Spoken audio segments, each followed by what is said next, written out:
The famous Horsebreaker came to the Bellwether Ranch for one reason. A wild black stallion had already thrown 3 experienced riders, broken a man's collarbone, and cost the ranch nearly an entire season of profit. By the end of the week, the horse would either accept a saddle or be sold to a trader and taken away from the Wyoming plains forever.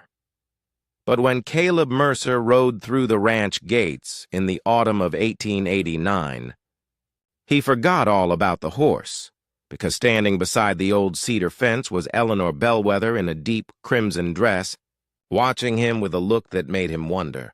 If he had arrived at the wrong ranch, Caleb had spent 15 years learning how to understand frightened horses. People were harder. He rode slowly beneath the fading afternoon sun, his weathered hat pulled low over his eyes.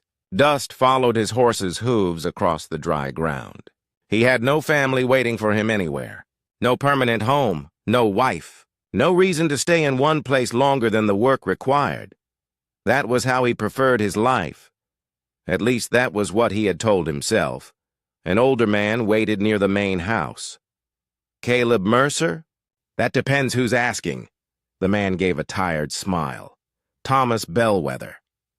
This is my ranch. They shook hands. Thomas's grip was strong, but his eyes carried the exhaustion of a man who had been fighting the same battle for too many years. The stallion is in the North Corral, he said. Name's Midnight. I bought him 2 years ago. Best bloodline I've ever seen, but nobody can touch him. Caleb glanced toward the distant corral. Why not sell him? Thomas hesitated. Because he's the only thing standing between this ranch and the bank. Caleb understood immediately. The ranch was in debt. How long? 7 days, Caleb nodded. Then I'll need 7 days. Thomas looked toward the corral. Most men don't last 7 hours. A faint smile touched Caleb's mouth. I've never been most men. He was about to ride toward the corral when something caught his attention. The woman at the fence, Eleanor, she was no longer looking at the horse. She was looking directly at him. Her dark hair was loosely pinned beneath a simple ribbon, though several strands had escaped and moved in the cold Wyoming wind. Her red dress stood out against the gray wooden buildings and faded prairie grass. Caleb removed his hat. Eleanor didn't smile. Instead, she said quietly, "You're too late." Caleb frowned. For the horse? For everything. Then she turned and walked toward the house. Caleb watched her disappear through the doorway. For the first time in years, he found himself wondering about something that had nothing to do with horses. That evening, Caleb approached the North Corral alone. Midnight was enormous, black as coal, with a white mark barely visible beneath his mane. The stallion paced along the fence, muscles rippling beneath his coat, his ears pinned back when Caleb approached. Caleb didn't enter. He simply stood outside. No rope, he whispered. No whip, no tricks. Midnight stamped the dirt. Caleb remained still. You don't know me yet. From the porch, Eleanor watched. You won't break him, she called. Caleb glanced over his shoulder. I don't intend to. He doesn't trust anyone. Neither do I. That answer surprised her. She walked closer. My brother tried to ride him last winter. Caleb waited. He broke his arm. I heard. My father blamed the horse. And you? Eleanor looked toward Midnight. He was terrified. Caleb studied her face. You understand him? I understand. What it feels like to be blamed for. Something you didn't choose. The words settled. Between them. Caleb looked at the woman. Again, there was something behind her eyes. Something wounded. You lost someone, he said. Eleanor's expression hardened. My mother. When? 3 winters ago. She looked away. After that, my father became obsessed with saving the ranch. He sold cattle, borrowed money, worked until his hands bled. Now the bank owns nearly everything except the name. And Midnight? If he can be sold to the cavalry, we can pay the debt. Caleb looked back at the black stallion. So that's why you need him. No, Eleanor whispered. Caleb turned. Then why? She took a breath. Because my father believes saving this ranch will save our family. She paused. I don't think he understands that some things can't be bought back. That night, Caleb slept in the barn. The wind rattled the wooden doors, and the smell of hay filled the dark room. He tried to sleep, but Eleanor's words stayed with him. He had spent his entire life leaving before anything could become important. Yet somehow, after only one evening, this place already felt different. At dawn, frost covered the water trough. Caleb entered Midnight's. Corral carrying nothing but a rope. He didn't. Approached the horse. He waited. Midnight circled him once, then twice. Caleb lowered his eyes. That's it. The stallion stopped. For nearly an hour, neither moved. Then Midnight took one cautious step forward. Caleb smiled. Good boy. From beyond the fence, Eleanor watched with quiet disbelief. The man who had come to break the wildest horse in Wyoming wasn't trying to conquer him. He was teaching him that he didn't have to be afraid.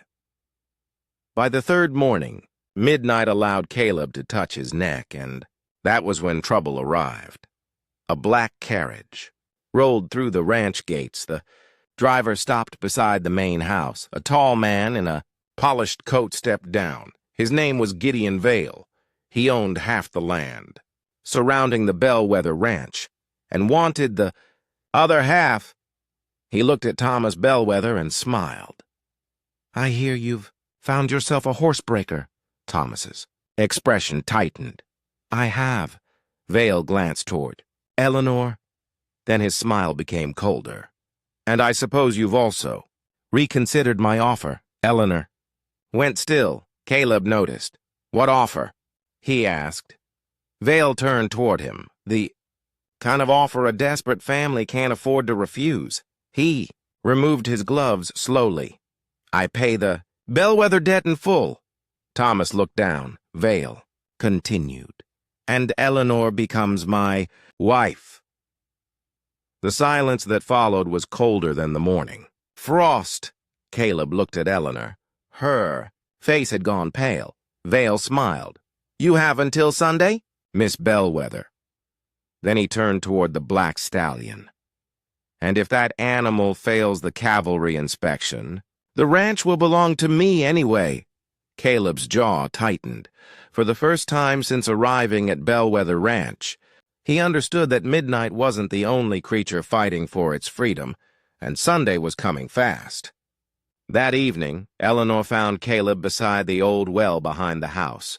The moon was rising over the Wyoming hills, turning the prairie silver. You shouldn't have said anything to Gideon Vale, she whispered.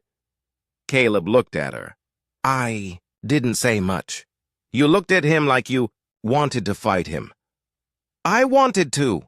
Eleanor lowered her eyes. You don't understand what you're dealing with. Then help me understand. She was silent for a moment. My father owes Vale almost everything. If we don't pay the bank by Sunday, Vale will buy the debt. And if Midnight fails the cavalry inspection, there will be no money to save the ranch. Caleb stepped closer. And you're willing to marry him? Eleanor looked toward the dark fields. Willing. Her voice broke slightly. No. But sometimes a woman doesn't get to choose what she's willing to do. Caleb's expression hardened. You always have a choice. She looked at him. You've never had a family depending on you. No.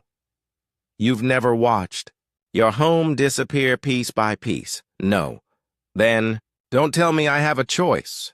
Caleb was quiet. Finally, he said, You're right. I don't know what you've lived through. He paused. but I know what it means to give away the only thing you have left." Eleanor looked at him. "What do you mean?" "My freedom." For a moment, neither spoke. Then Caleb reached into his coat and pulled out a small, worn photograph. "My wife?" he said. Eleanor's eyes softened. "I didn't know. You weren't supposed to." "What happened?" "She died before we could leave Kansas. After that, I kept moving. Every town reminded me of her." He folded the photograph carefully. "I thought if I never stayed anywhere, I'd never have anything else to lose." Eleanor whispered. "And now?" Caleb looked toward the ranch. "Now, I'm not so sure." The next morning, Caleb returned to Midnight. The stallion had changed. He no longer paced when Caleb entered the corral. He lowered his head when Caleb approached. When Caleb placed a saddle across his back for the first time, Midnight trembled but didn't fight. Eleanor watched from the fence. "You did it," she whispered. "Not yet." Caleb climbed into the saddle. Midnight bucked once. Caleb stayed centered. The second time, the stallion rose higher. Caleb held steady. Then something unexpected happened. Midnight stopped. He stood completely still. Caleb loosened the reins. "That's enough." The horse lowered his head. For the first time, the ranch hands began to believe. But Gideon Vale wasn't finished. On Sunday morning, he returned with a cavalry officer named Sergeant Brooks. The officer inspected Midnight carefully. "This is the horse?" Thomas nodded. Sergeant Brooks studied the stallion. "I'll know whether he's worth the Army's money after I see him ridden." Caleb saddled Midnight. The entire ranch gathered around the corral. Eleanor stood beside her father. Caleb climbed into the saddle. Midnight moved forward. A walk, then a trot, then a gallop. The stallion crossed the corral like a shadow. Powerful and controlled, Sergeant Brooks's eyes widened. "Remarkable," Thomas nearly collapsed with relief. Then Gideon Vale stepped closer. His face was expressionless. Caleb noticed something. In his hand, a small metal object. Before anyone could stop him, Vale struck the wooden fence with it. The sharp crack echoed across the corral. Midnight panicked. The stallion reared. Eleanor screamed. Caleb fought to regain control, but Midnight bolted toward the fence. "Eleanor, move!" She froze. Caleb pulled the reins with everything he had. At the last second, Midnight turned. His shoulder struck the fence. Caleb was thrown hard into the dirt. Silence. Eleanor ran into the corral. "Caleb!" He didn't move. Midnight stood over him, trembling. But the horse didn't run. He lowered his head beside Caleb as though guarding him. Eleanor dropped to her knees. "Please wake up." Her hands shook as she touched his face. "Please." Caleb's fingers moved. Eleanor gasped. His eyes opened slowly. "Midnight." "What? The horse?" "He's fine." Caleb smiled faintly. "Good. Sergeant." Brooks turned toward Vale. "I saw what you did." Vale's face went pale. "You have no proof." "I don't need proof." The sergeant pointed toward the cavalrymen. "I have witnesses." Vale tried to step away. "Mr. Vale, you're coming with us. For once." The powerful man had nothing to say. "The cavalry purchased Midnight. The money cleared the bellwether debt. The ranch was saved, but Eleanor didn't celebrate. She stayed beside Caleb while he recovered. Weeks passed. The first snow arrived. Caleb remained at the ranch.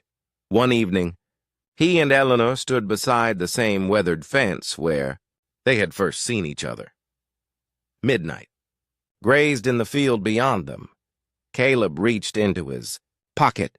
"I promised myself I'd leave after the job was finished." Eleanor smiled. "And did you?" "No." He pulled out a simple silver ring. I think I finally found a reason to stay. Eleanor stared at the ring. Caleb, I spent years believing home was a place a man returned to. He took her hand. Turns out home can be a person. Tears filled her eyes. Are you asking me to marry you? I am, she smiled. You took long enough. Caleb laughed softly. So that's a yes? Eleanor slipped her hand into his. That's a yes. Behind them, Midnight gave a quiet snort. Caleb looked toward the horse. You hear that? Eleanor smiled. I think he approves. They stood together beneath the falling snow. The ranch survived. The black stallion was never broken. And the horsebreaker who had arrived, believing he belonged nowhere finally, discovered something stronger than freedom. He discovered a home. Years later, people across the Wyoming Territory would still tell the story of Midnight, the wild black stallion who couldn't be broken, the ranch that nearly disappeared, and the woman in the red dress who changed the life of a wandering horseman. But those who knew the truth remembered something else. The West was not built only by men with guns, money, or power. Sometimes it was built by people who chose patience over cruelty, courage over fear, and love over survival. Because sometimes the greatest thing a man can tame isn't a wild horse, it's the part of himself that has been running from home. And sometimes the person waiting beside the fence is the reason he finally stops.